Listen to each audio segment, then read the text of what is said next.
Ate Lai, kay Lola ni Bea. Dadalhin sa Bicol. So, nakakatuwa nang matanggap ko yung tawag mula kay Ate Lai na ang kanilang unang gustong gawin sa bagong pagpapala. May bago may takbo ko sa kakalabas lang dito sa casa, mainit-init pa. Ayan. From 10 AM sila, kanina lang, ngayon lang sila nakalabas. Punta nila rito. So nakakatuwang malaman na inuna nila ang Panginoon.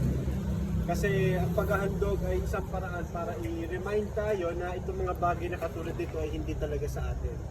Sa Panginoon, kaya marapat lamang na ipagkatiwala sa Kanya.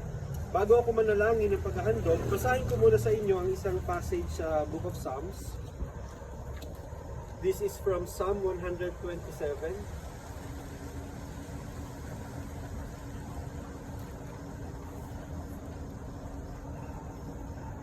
Unless the Lord builds the house,